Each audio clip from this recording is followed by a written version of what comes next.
Alright, in this video I'm going to start talking about solving linear systems of equations using matrices.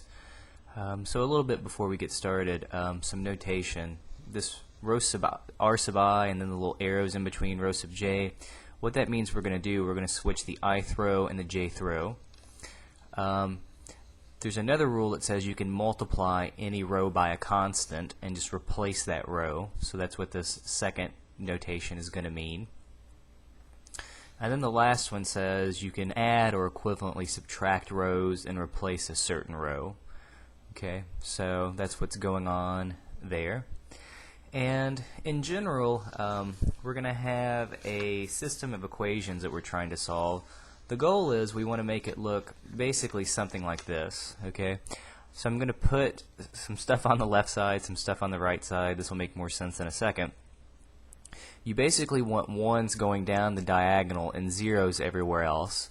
And what this means is your system of equations is going to have a unique solution. You know, there's cases if you've done elimination by addition or substitution, sometimes you find that there's no solutions or that there's infinitely many solutions, and that can happen as well. There's going to be infinitely many solutions if one of your rows ends up becoming 0 equals and then 0 on the right side of the bar. You'll find out that there's no solutions if you end up with a number on the left side. Well, I should be careful. We'll come back to this in a different video. It's probably easiest. So just to start off with, let's solve this first linear system of equations. And notice I've got my x's lined up, my y's lined up, and my numbers lined up. I'm going to make a matrix. I take basically the coefficients. The coefficient on the x is a 1, 4, and then I make a little bar. Some people don't do this, but I like to do it just to kind of remind myself of where the equal sign is. Then I have a 2, a 9, and a 5. Alright, so in this case I'm going to try to get a 1 here, a 1 here, zeros and zeros, and I'll figure out what happens in the meantime over here. Well, the good thing is I've already got a 1 in my top left entry, which is what I want, so we don't have to do anything there. To make this second, to make this 2 into a 0, what we can take is we can take negative 2 times the first row and add that to our second row and then replace the second row with those new values. So notice if I do this, I'll take negative 2 times 1, which is negative 2. Negative 2 plus 2 is 0. So the only thing that's going to get replaced is row 2. I'll get negative 2 times 4, which is negative 8. Negative 8 plus 9 is positive 1. And then if I do negative 2 times 3, that's negative 6. Negative 6 plus 5 is negative 1. And I don't do anything at all with the first row. I just leave that completely alone. Okay, so, well now I want ones along the diagonal. So again, I got lucky here. Everything worked out nicely where I've already got a 1 here.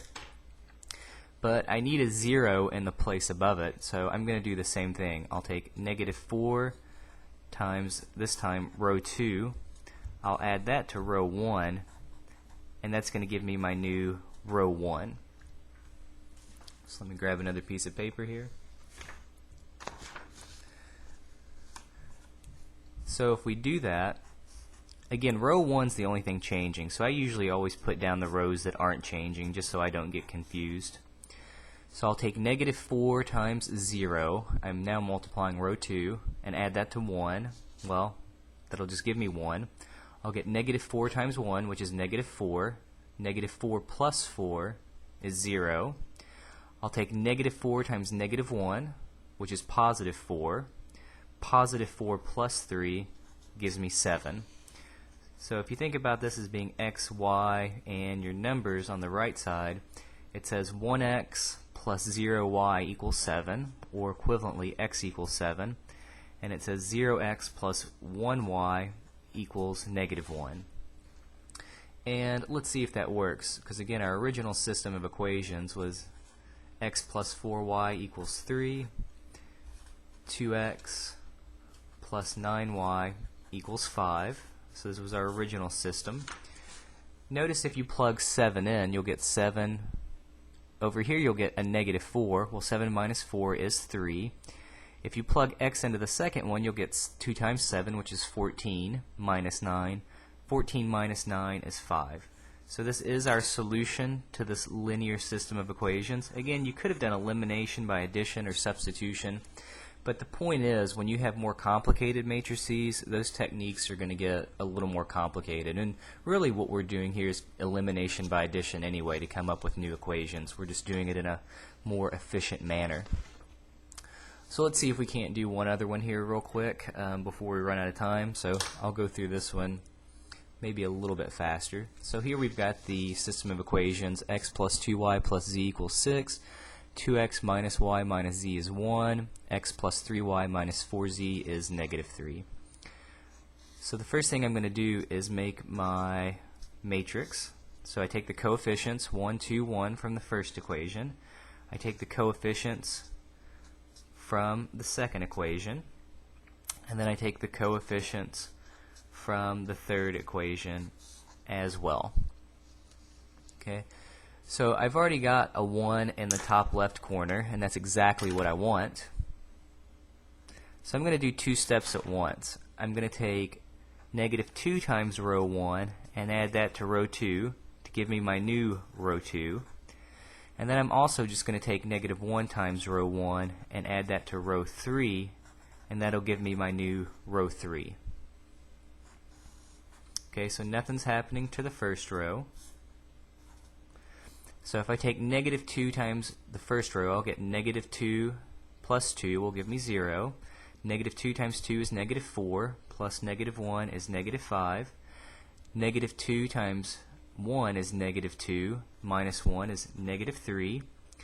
Negative 2 times 6 is negative 12. Negative 12 plus 1 is negative 11.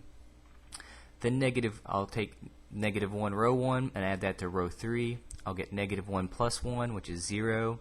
I'll get negative 2 plus 3, which is 1. I'll get negative 1 minus 4 is negative 5. Then I'll get negative 6 minus 3, which is negative 9. Alright, so I've now got my 1 and my zeros. Now I'm going to move to the next column. I want to make the entry in the middle of 1. To me, the easiest way to do this would just be to switch row 2 and row 3, because then that'll put a 1 in the middle. You could divide or multiply the second entry by negative 1/5, but to me this seems easier. So I'll leave the first part alone. 1, 2, 1, 6. I'm switching, so the third row is going to become the second row, and the second row is going to become the third row. So I'm just replacing the order, and now I need to get zeros everywhere above that. So I'll take negative 2 times row 2 and add that to row 1 to give me my new row 1. And I'll just take 5 times row 2 and add that to row 3 to give me a new row 3. So I'm just thinking, what's going to give me zeros above and below this 1?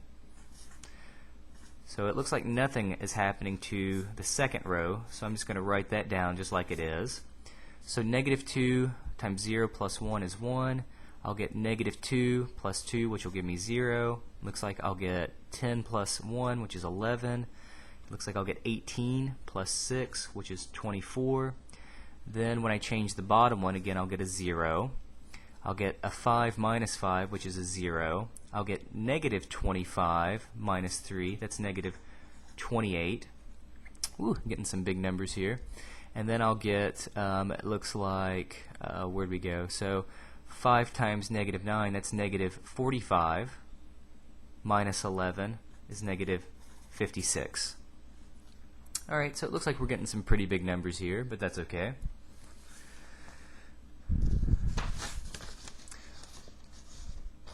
So now what I'm going to do, I want this entry in the bottom left to be just a positive 1.